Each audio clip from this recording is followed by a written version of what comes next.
beyond cis male, cis female, non-binary, trans male, there are more. You're swimming in like the gender soup of different experiences. Gender is like a marker of time, thinking critically about what inclusion means. So much of womanhood is tied to whiteness, is tied to thinness. How do I identify myself? Faggot. Non-binary. As femme as humanly possible. I'm a cisgender gay man. A binary trans woman. Theatrical and flamboyant. Dykes who identify as twinks. A gender conscientious objector. I just kind of forget that I have a body. Drag helped me unlock the power of my femininity within a masculine persona. Transitioning when you're older. It opens up an entire world of possibilities. I bloomed. I blossomed. Comfortable in my physical body for the first time in my whole life. Existing In a more nuanced way. in thought and imagination and fantasy. My gender in my head feels like the cosmos, just fully unknowable, even to myself. I wasn't trying to be a gender. I wasn't trying to be a race. I was trying to be a point of energy in the universe. That's amazing. I love that.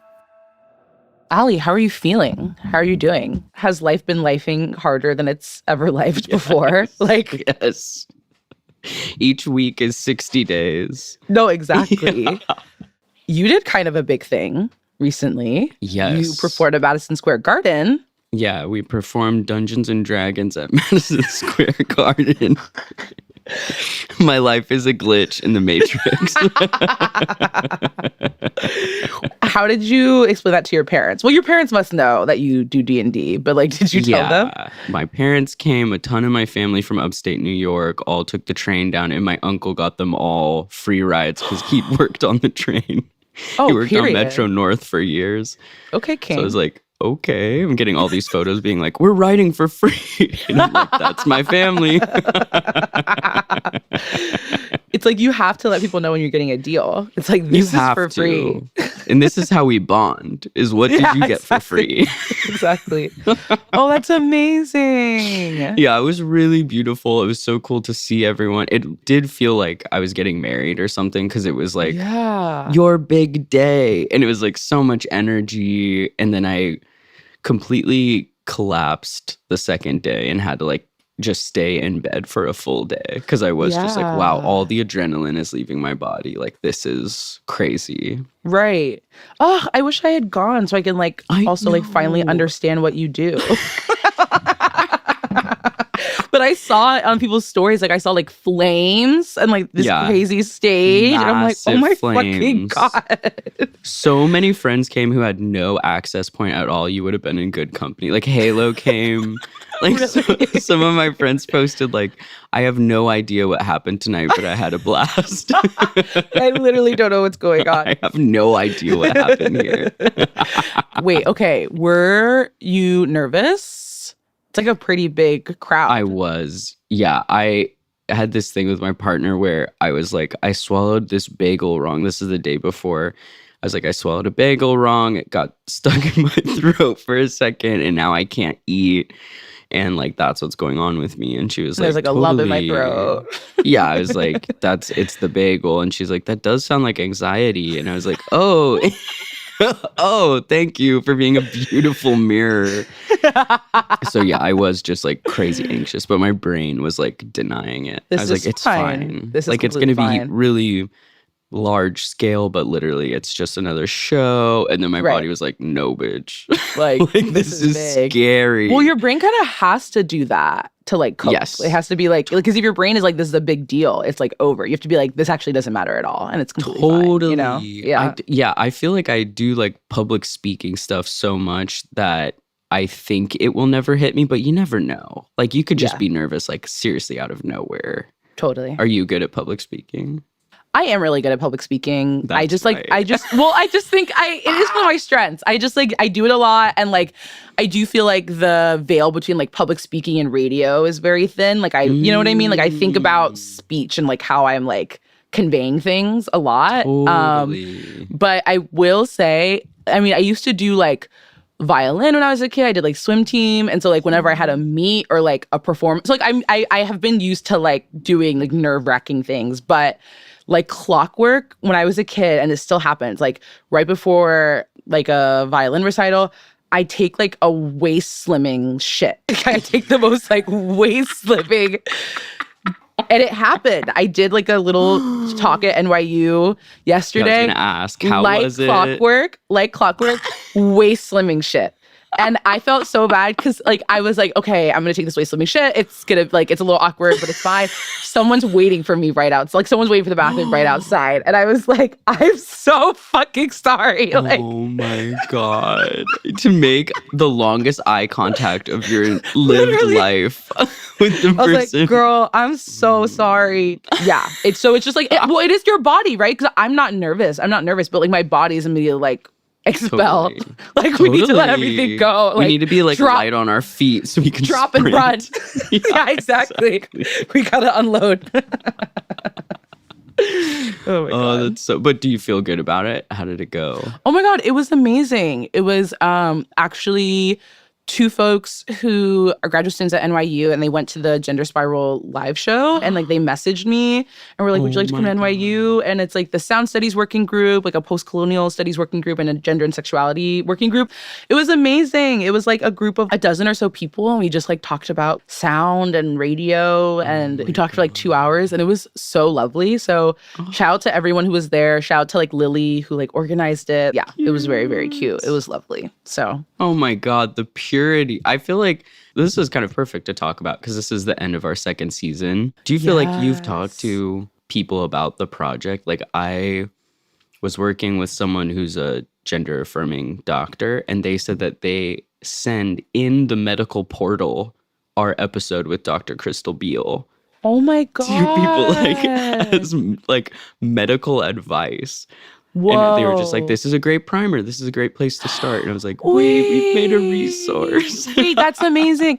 No, that's what I was trying to talk about yesterday in the talk. You know, it's like very fun and kiki, and we get to like build all these connections and like meet all these amazing people. But I think it is also just like a practical resource of so many different ways to be trans and like how to, you know, like the medical stuff too. So yeah, no, it's so cool. I think I have finally accepted that people listen to it, which has taken me a really long time. In the talk yesterday, I was like, yeah, I just like make stuff like nobody like listens to it. And then like my friend Wen, who was there, was like, I listened to all of your stuff. And I'm just like, whoa. I'm like, why would you want to listen to me talk? And so like I finally like confronted and accepted that people listen to this thing. 2 or 3 years in, I finally accepted that people listen to this thing that we make for some crazy reason. That is like so beautiful. And like I love just like meeting folks and like talking about it. So I feel so proud of it. Like I know like especially in the podcast world, like some of the stuff is so corporate and cringy that like this is something that I'm actually American history now. Exactly. But I actually feel like so fucking proud of this show and just like talking to people about it, which is so cool. It's like such a blessing. Good feeling. Okay. On that incredibly earnest note, got a little too earnest there for a second. We are going to look back on some of our favorite moments from this past season that we've had. I feel like we both had a similar thought that this first one was just going to be what the entire season was about. Yes. We'll talk about it more after.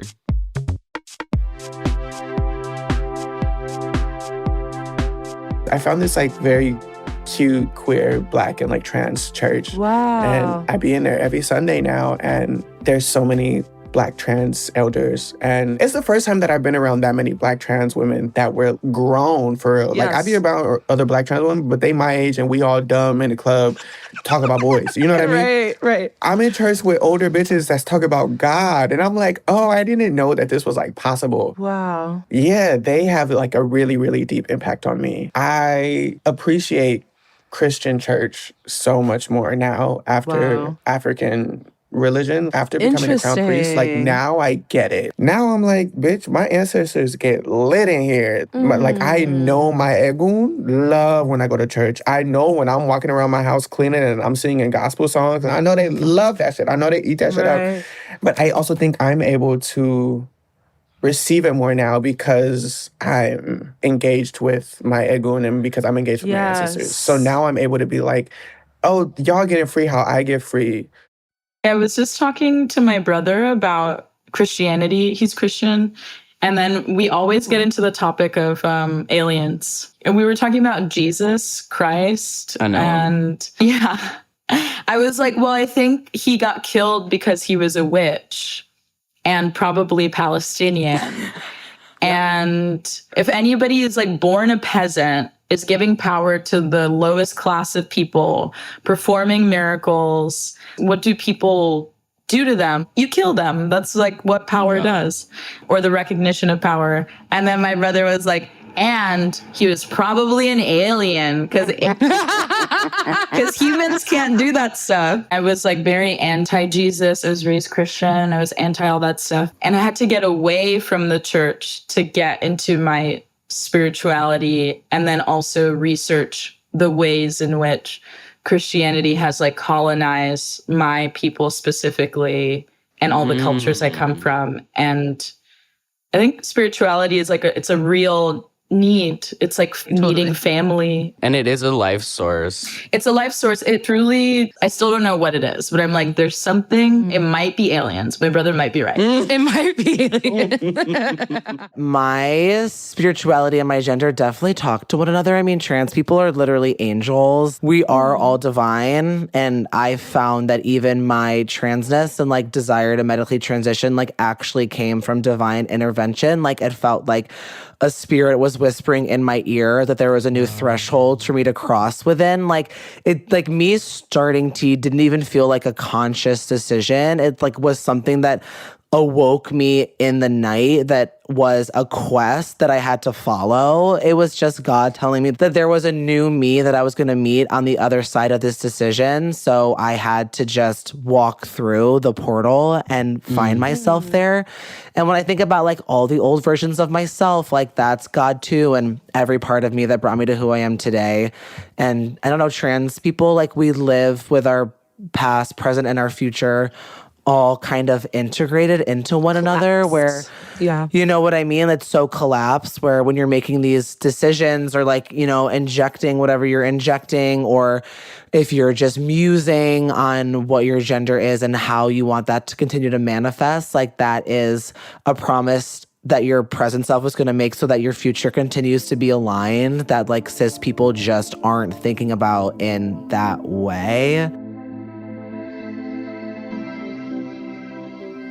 Yeah, we really thought this season was going to be the God Spiral season. And it kind of was. It kind of was. It was. God, you know, this kind of higher power or like inspiration or whatever was in all of it. But we really were like, every single person we talk to is going to tell us that they are capital C Christian now. Exactly.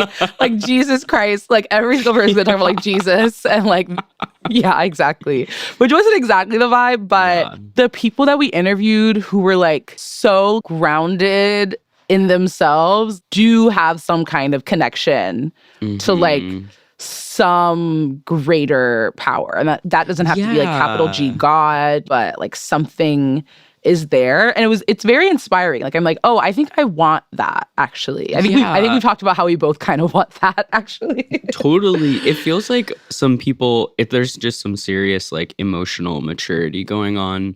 I loved what Bae said about it's like I'm finally meeting like trans elders and they're in church and we're talking about higher power versus like trans girls my age and we're like at the club being stupid talking about boys. Like I'm like, yeah, there has to be a point where you kind of like transcend.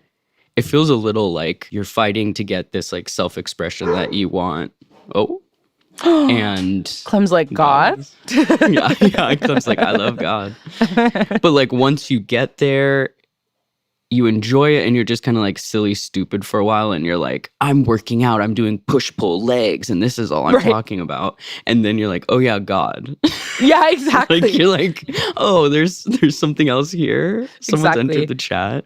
And I will say, I am squarely in the working out push-pull phase. That's exactly where I'm at right now. I started working out this year and I'm like, this is God. Like, this is actually my religion. That's real. And I can't wait to graduate from that. No, I can't wait to like just level on up from there. But no, I mean, it is also like this like connection with like your body and like the grand scheme of things. Like, I think it's about being present. Yeah. Oh my God, totally. Did you find God at your meditation retreat? Yeah, question mark. Or were you just kind of like, yeah, and maybe that is God. Yeah, I think the meditation stuff for me is like looking for something deeper or like more ancient. But yeah, it's really crazy to kind of make that jump to like, what are we really talking about here? I feel like my friends who have gotten sober had that like pushed on them, and then they end up benefiting from it so much because you're like, oh, I had to be in this group and talk about my feelings, and we had to go deep, and now I have these really intense, beautiful relationships with other people in program, as they say. Right. So I'm like, oh yeah, it's cool to imagine like ways to have that from all different backgrounds. Yes, totally. Oh, maybe we'll get there next season. Yeah. Next season is your God spiral. Or you're just like yoked. Yeah, exactly. Okay, our next one is about music, which was another common theme. And I think like music is like also God. Like music is also like a religion. Like I will say, the person that you're going to hear next, I recently went to a set of hers, and I'm like, this is it. Like when I'm dancing and I'm so in it, I'm like, oh, this is like my religion. Like this is God. I like dance for 2 hours like nonstop. It's so fucking hot. I'm like overheating, but I'm just like I'm a little dizzy. Like, you know, water's $14. Yeah, exactly. Water's $14. No, it's like, I think this goes in perfectly, you know, from God to music.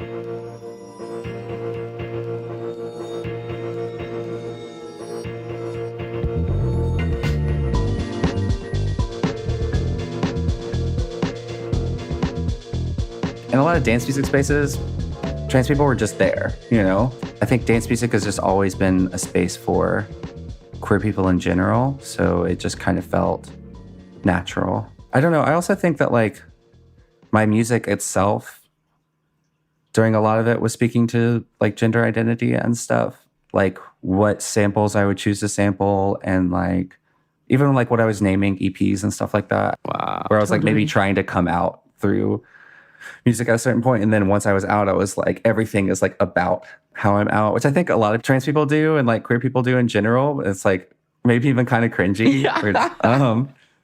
But you know, it's fine. It's like everyone goes through their phase. Yeah. You know? It's like T-girls make electronic music and T-boys make sad guitar music. Like that's like kind of the stereotype, basically. And those are like going through puberty, like becoming more familiar with your body, maybe through the eyes of a trans feminine experience or trans woman experience. Dance music might make a lot of sense as a way to explore your body, explore being able to dance and like your relationship to your body. Yeah. Totally. Also, through the transmasculine experience, maybe like some need to like be angsty in a way that you maybe were never allowed to do. Totally. Right. You know?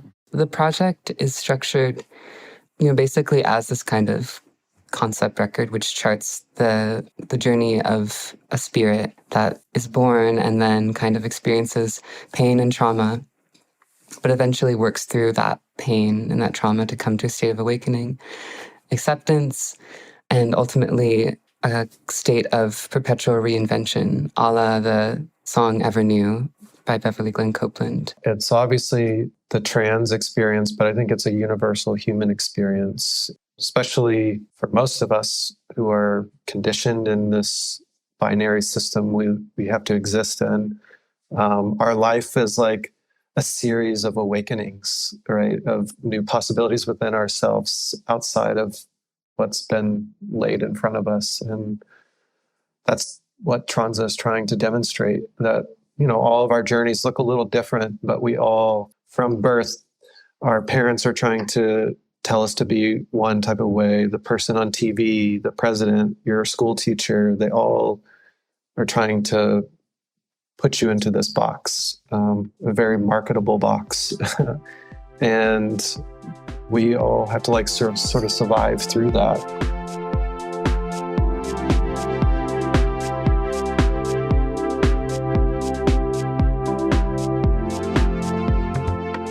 I think I went into that project and like the idea of this was, you know, I'm going to learn how to fight because I want to confront my own relationship with male violence. And at the time it was like 2015, and I was like trying to figure out what it would be like to be in a space with other men where they didn't know I was trans, because that was something I hadn't experienced. I hadn't had a boyhood. Like, what would it be like I had cis passing privilege, and so I just wanted to understand, like, A, how they would treat me and how that might be different than how people treated me who sort of knew about my identity. And also, it was almost like being undercover. Like, what would I see or what would I, experience? And what could it teach me about, I guess, like, homosocial masculinity and whatever. And so I had a lot of ideas about the obvious ideas about what that would be like and how it would be problematic in certain ways. And I would have to learn how to, like, manage it when, like, a man says something kind of fucked up to me about women or, like, whatever I thought was going to happen. And certainly there were a few moments like that. But actually what was most surprising and actually kind of heartbreaking to me about the whole thing was that it was actually this very caring space, a boxing gym. It was like a place where men, in my experience, took care of other men because of what I later learned sociologists call the cover of violence. Right. It's like whenever you see professional sports guys like touching each other's asses and like hugging, and I had never been touched more in my life than when I was boxing. Truly. I mean, it was just the most physically intimate. And I don't mean just hitting. I mean, like, the first time I hit a guy in the face and it was a real punch, he was like, "You believed in your punches." And he hugged me and it was like his nose was bleeding. I stopped taking tea like 2 weeks ago. Wow. And I've loved so much of what my experience on testosterone has brought into my life. Definitely in like the physical aspects and some of the emotional ones too. But my main reason for slowing down or doing a period of testosterone cleanse or whatever is to get back in touch with my feelings, because I think the main thing for me was feeling completely dislocated from almost any kind of emotion. Before taking testosterone, I identified as like a deeply feeling person who is like super passionate and like gets excited and like has desires and like goes towards them and can really imagine what I want and like run towards it, and feels sad and can cry and can feel just like the full spectrum. In general, I definitely quickly noticed a shift in my emotional landscape on T. And there was relief there in being like, okay, like I don't cry all the time anymore at the drop of a hat or whatever. But, it had been like 2 years. And I think the deeper I got into that experience, I started to just be like, where is any depth of feeling? Tears fucking matter. I'm certainly not binary as a person. And I think if we have a criticism, or if I have a criticism of masculinity socially on a large level, it's like how difficult it is for men to express their emotions. Then to experience myself experiencing that was definitely a moment where I was like, I've never wanted to become a man. Like, that's not what my gender story is. So what does that mean then for me when I'm experiencing this thing that I associate with the negative parts of masculinity and that I don't want to like lose entirely in myself? What are the scales in between there where I will feel good about my level of emotional experience?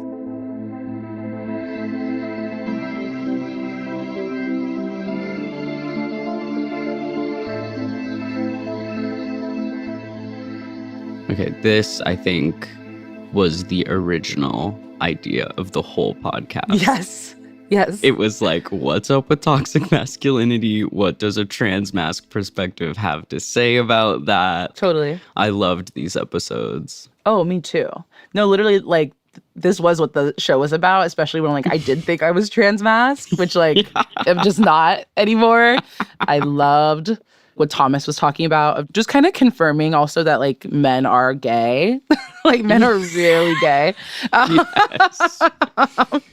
Yes. And I also love what Halo said about wanting to get off tea for like a minute. Yeah. I mean, it's kind of always tricky because it's like just testosterone to confirm like why men are not in touch with their emotions. Like it gets like bioessentialist really quick. Do you know what I mean? Totally. I completely agree. I thought that was interesting maybe from a like empathy standpoint though.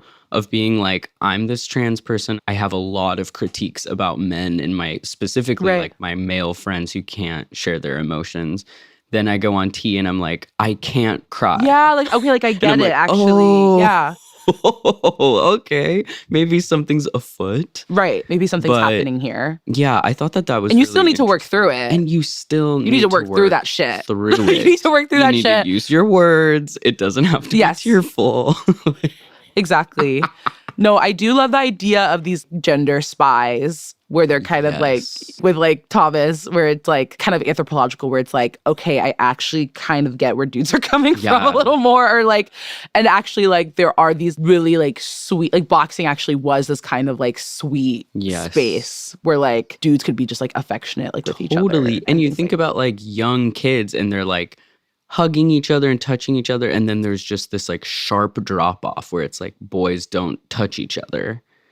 And then it comes back through like sports and stuff. And I'm like, it is really interesting, like where these like pockets of like more tenderness are found. Cause like I went to the super Christian college. The guys' dorms, the joke is that they were like super gay. Cause you're like, they're all on top of each other. They're all naked. One person peed on someone else. Like it was in the newspaper. Like it was just like, it was in the newspaper. Ridiculous. It was in the fucking newspaper God. that someone had been hazed and pissed on. But I'm like, men are not okay. Yeah. And they're like really trying to get creative with how to get back to that level of connection that they had as kids. Totally. But I'm also like, aren't y'all like smart enough to have figured this out? I know, like, how is this still a thing? Like, damn. Like, these are the tools you chose? Boxing and pissing on a freshman? I know, like, exactly. Let's go to therapy. No, literally. Speaking of empathy, which I immediately lost. No, like, I do think that's a beautiful direction. I want to be pushing it a little bit more understanding for what the fuck is going on there. Yes. Yeah. I'm probably also just not the right person to speak on this because, like, I just don't have that many man friends. Yeah. To be honest. You know what's so crazy? I have a lot of guy friends, and when I think about men, I'm not thinking about them. No, because they're like your little. Those are my You know little what I mean? guys. I'm like, oh, okay, that's kind of interesting. I'm like men at large. And then I have all these like male friends that I hang out with constantly, and I'm like, they're so soft and they're very different. So yeah. Well, all my male friends are like, all my friends are lesbians and trans people. So I'm like, right.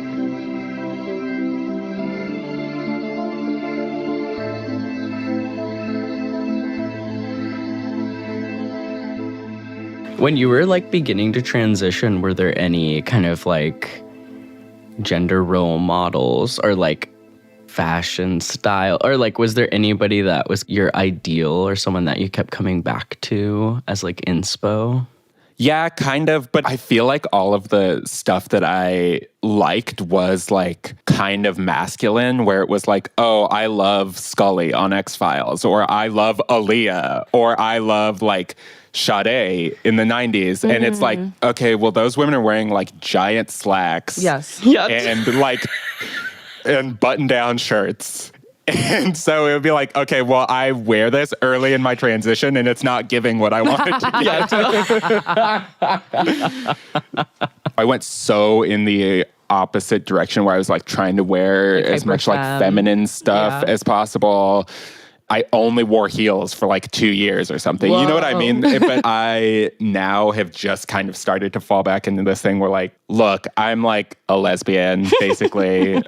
I'm trans. Like, I can have a little masculinity as a trait. As a treat. Which I think is something like so many trans girls do, where they like go so far in one direction and then you see them like 5 years into their transition and they're like so butch. I don't think I'm going to get there necessarily. Yeah, but you realize like, oh, actually I'm a tomboy. I'm not like the super. Yeah. But you have to work through so much shit to like find what your like actual personality is as a woman, you know? Absolutely. Totally.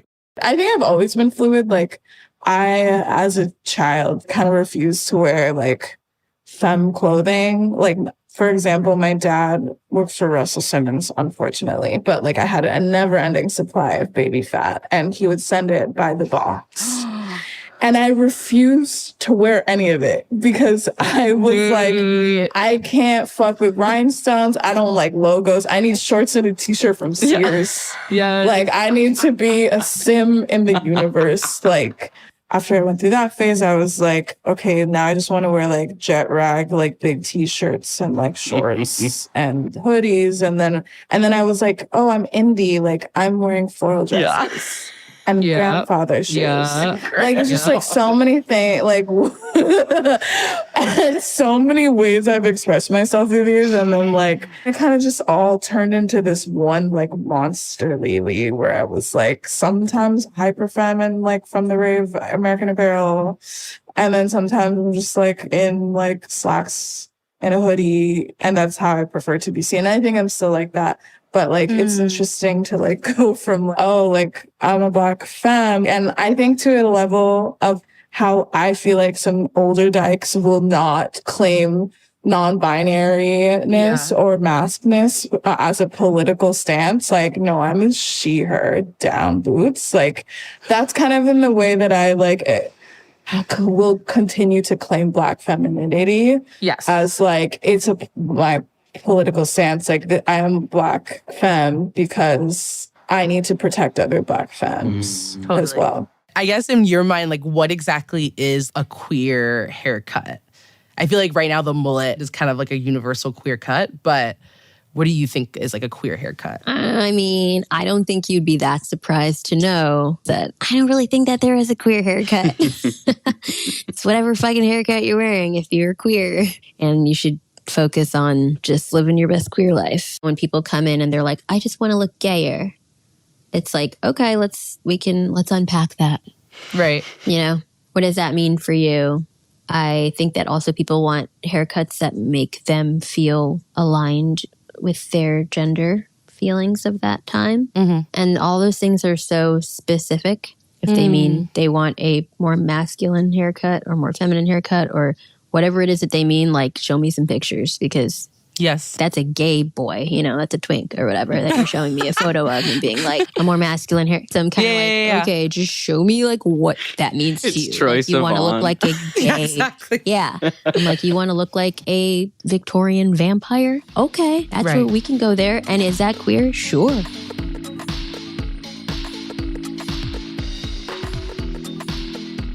Okay, we talked to a lot of people about expression, and I feel like that is so part of the trans experience is just like style, hair, how much that's changing. I really loved what Pascal had to say about I can have a little masculinity as a treat. Right, exactly. I will say the three people we just heard from, all huge style inspirations. I'm like kind of obsessed with like all of them. Like I'm on Instagram, like I'm like, oh my God, Alima looks so good. Like, oh my God, this looks so good. Pascal looks so good.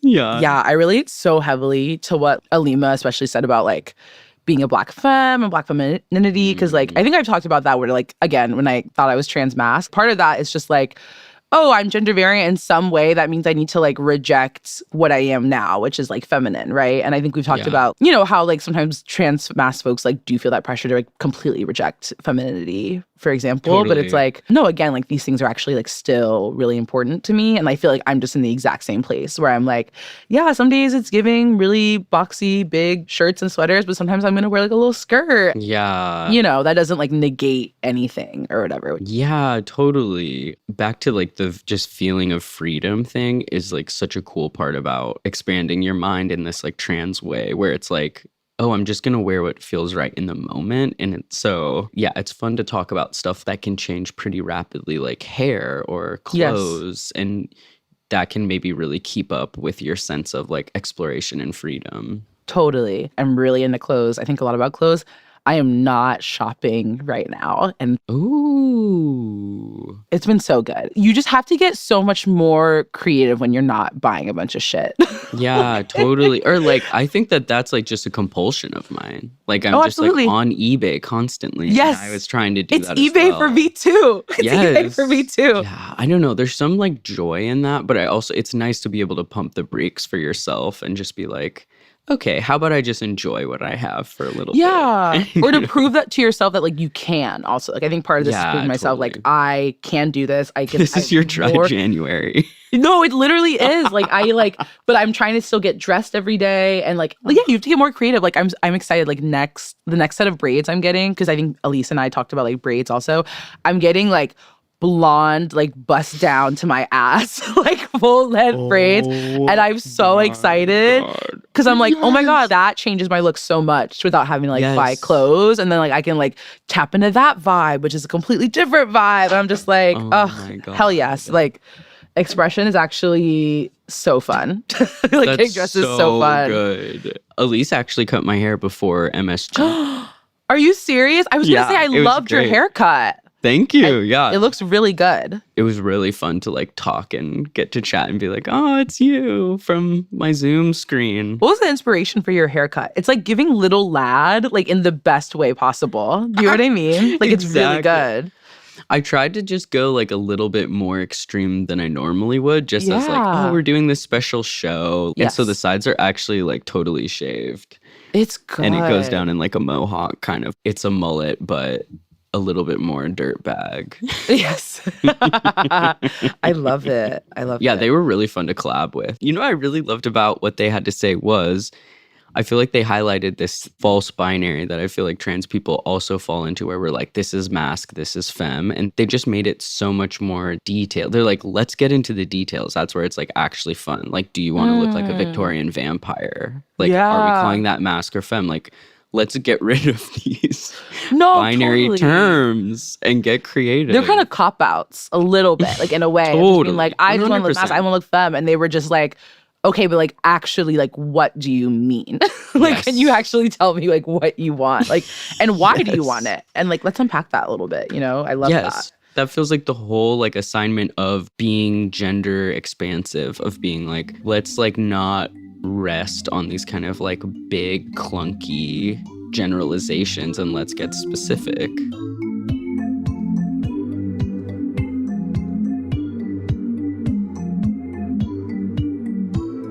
It is hard sometimes to find clinicians who can speak up or who are willing to speak up. And I think it's essential for us to speak up. It's so important for clinicians in the field to talk about their work with their friends and their family. The people who might not know someone or know that they know someone who is trans. If it's your friend who is a doctor, is this is what I do and it's awesome. And I get to watch these kids blossom and become who they are and succeed in life. One of my 17-year-olds is learning how to do nails and skin right now. One of my 19-year-olds is in computer science at university, and they're just becoming who they are. And it's so fun to watch. And if we talk about that with our regular upper middle class white friends who maybe don't get a connection to queer and trans community in the ways that we do, that can be impactful, because the misinformation and malinformation and disinformation, it's confusing a lot of people. I feel so strongly about this. I don't like that the people who made the rules about trans engagement were white people. Because it's literally you can't. About politeness. About don't ask that. You can't ask that. If you want to interact with a trans person, it's got to be this way. And they created a dynamic with non-trans people of fear and of whatever. And it's oh, it's disrespectful if you even whatever. And obviously everything's in balance. Everything's gray. There is no black and white in the world in terms of ideas and whatever. Yeah. And so I just but I just don't like that we've created this situation where it's kind of if you want to interact with a trans person, read this 200-page book about, and it's I think it's made things a little worse, to be honest. Totally. I agree. I like that you bring up Oakland as kind of this example of just different people having to live together, because I think that's just one of those places where you just see it so much on the ground. My neighborhood, it's formerly used to be a Black neighborhood, but now it's mostly Chinese and Viet, as long as my parents have lived there. And it's people, you just have to live together. We all mind our business. And what's super interesting is because of gentrification, a lot more trans people have been moving into the neighborhood, which is a new, interesting dynamic. Sorry, not to equate trans people with gentrification, but it is kind of what's happening. It's real. A very interesting. Real. It's complicated. It's part of it. It's what's happening. And so it is this very interesting thing where I know some trans folks who've moved to my parents' neighborhood now, but like they're like fucking with like the like Vietnamese auntie on the corner. Like everyone's chill, you know? And a lot of like, I feel like a lot of elders in these communities that we're talking about, they really do ultimately see trans people as kind of like artists or like creatives, or kind of like they associate transness with like being different. And I feel like that there is some like ancestry to that. Like obviously like in a lot of different cultures, trans people were in their communities spiritual leaders, creative leaders, things like that. And I feel like there is kind of like a history and a lineage of like trans people being different. And I think that is another part of whiteness in trans culture of like, we're normal. We're normal and we're just like you. We're just like you. We deserve to be bank tellers and farm. And I'm like, no, I don't want to be a bank teller. It's like we get to be an office assistant. I don't want to just have a like job. you. Yes. It's like, no, bitch. We were never supposed to be office assistants. We were like spiritual leaders. So I feel like with older generations, like they do see trans people as different, and that's okay. Like it's okay that we're different.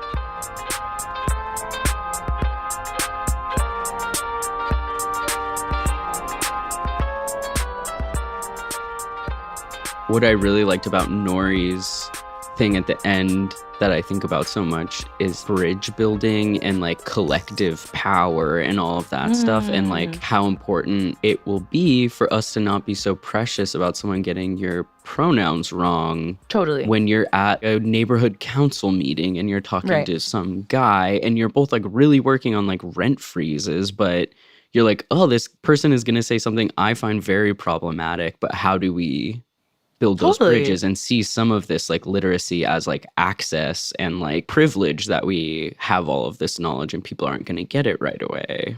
I've been really surprised by like actually how malleable my parents have been, not with me, never with me, but with my like trans friends.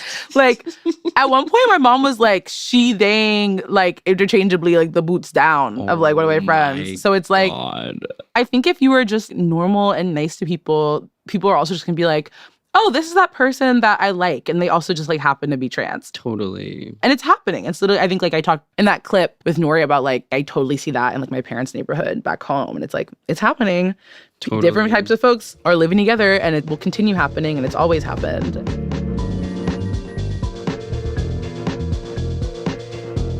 You've heard from us a lot this season.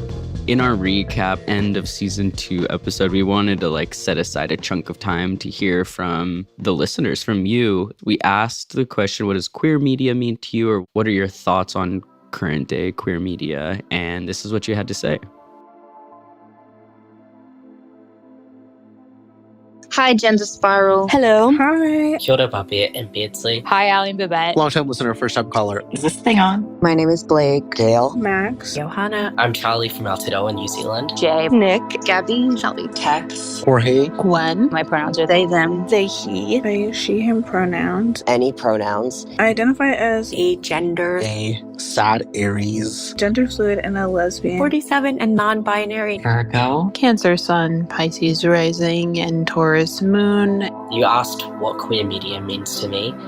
My answer is that I really needed queer media in order to understand myself. Queer media opened up other worlds for me, other ways of being, where I've actually been able to look out and say, oh, that's me. That's what I feel. This is who I am, and this rocks.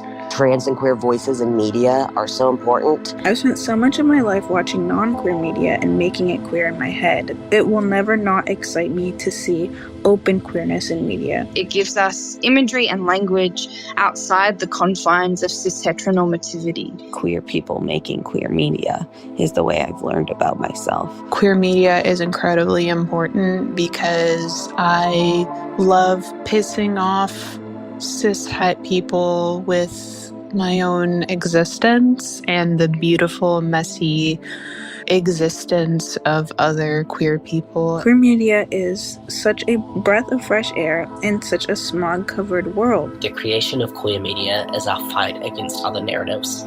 Other places can interpret what we say and do, but they can't take our art away from us. It has the power to connect with folks across time and space. pieces of queer media I really like are... I saw the TV glow. Transness and queerness can feel like an insane fantasy and something so separate from your reality. And putting that into a movie with the message, like, there's still time, is just so powerful. I love poetry by trans and non-binary poets, and I am one myself. My gender isn't contained by a neat prose definition. My gender can only be expressed through poetry. I'm really listening to Tyler, the Creator, right now. His newest album was fucking awesome. Glee was a very big part of queer media representation for me growing up. Dungeons and Dragons live play shows. Allie, it meant a lot to kind of watch you transition over Dimension 20 seasons and having all your trans character representation and stuff. I love listening to trans podcasts. I also listen to Translashed by Amara Jones and Gender Reveal with Talk Woodstock. I'm so thankful for the Gender Spiral Pod and for all of the trans creators and queer creators who give me the words that I need to explain myself to me and potentially to my family. I just dearly love the podcast and this season, especially how it's delved into where transness and religion and spirituality overlap. I loved your episode, The Sands of Time. As Black queer trans archivist, I love a little trip down memory lane with people. Also, Babette, go to the Sexual Minorities Archives in Holyoke, I beg. I think my favorite episode was the one about trans surgeries. I don't think a lot of people, even queer people, think to do research on some of those topics or even where to start. I really liked the discussion of the Transla album. As a long time person on YouTube, I just appreciated the chance to catch up with Charlotte McDonald as well. I think something special about this season was actually the episodes we got to revisit previous guests or people that you'd spoken to about these topics before. In the cis-het community especially, they look at identity as a transfixed and non-movable. Once you announce it, that's where you are. Instead of seeing it as an ever-evolving identity, our self never stays transfixed in one place. So I think it's beautiful giving your guests a chance to come back and even be able to hear themselves before where they were in their previous part of their journey and where they are now. I just wanted to exclaim how important your pod is, at least for like trans representation, because even in a lot of queer media, there isn't a lot of trans perspectives. Gender Spiral is one of my favorite podcasts because of how in-depth you both go on the intersectionality of transness. Sometimes discussions on our identities are so surface level and often had without our input. It's so refreshing to have a space that's willing to talk about specific parts of being trans. So it's beautiful to learn the perspective of people who are much older than me and been in the LGBTQ community for much longer than me. I really value this podcast. It's one of those rare spaces for such varied and nuanced conversations about gender. And it's really helped me along my non-binary journey. Because of listening to Gender Spiral, I actually started taking testosterone, which has been the best. I started listening to Gender Spiral while I was traveling to my consult appointment for top surgery. I'm currently 8 days post-op, so this podcast has been kind of life-changing. I have 3 or 4 friends who are also super trans and also listen to the podcast, and it feels like a book club. Every week we text each other about what we liked about the podcast, about what we thought. I am writing a paper on Gender Spiral and specifically what this specific piece of queer media means and could mean to people in terms of not feeling alone and also being a way to share information about trans people and just investigating gender in a way that's digestible for people who aren't surrounded by queer people all the time. I'm able to see myself represented. Hearing trans voices helps me feel less alone and shitty about myself. I'm not alone, and I will never be alone. I am not alone. There are communities out there that I can find and be a part of. And I can join in on imagining trans future. It's so important that we continue to foster queer media so we have a point of reference to understand ourselves. People deserve to know that their stories could make other people feel seen. Yeah, I just want to say thank you guys. Thanks to you both for another wonderful season of Gender Spiral. Love you all. Take care. Drink water. Bye.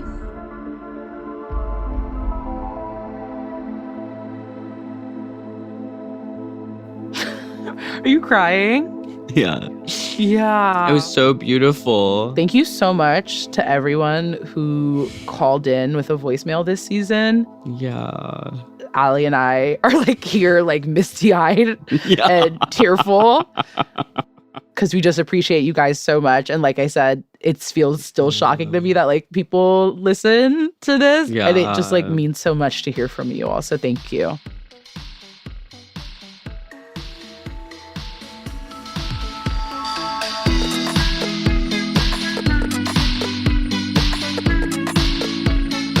I hope that this project can be like a nice outlet for people as things in specifically America take a crusty little turn. But we're excited for season 3. We're going to start on that sometime soon. So look out for that.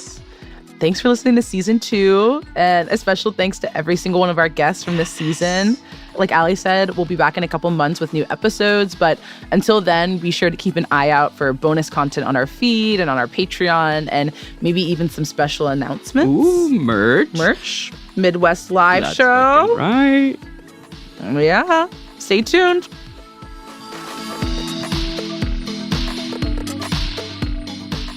Gender Spiral is an original podcast from Audiation.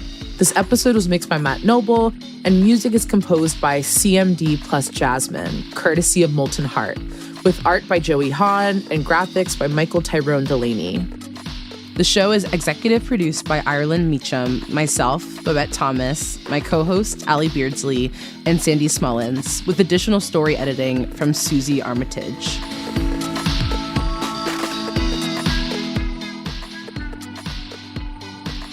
If you like the show, please head over to patreon.com/genderspiralpodcast to support us. You can also check us out at genderspiralpod.com, where you'll find transcripts for each episode and a link to leave us a voicemail. And follow us on Instagram. It's at Gender Spiral. Subscribe wherever you get your podcasts so you don't miss a new episode.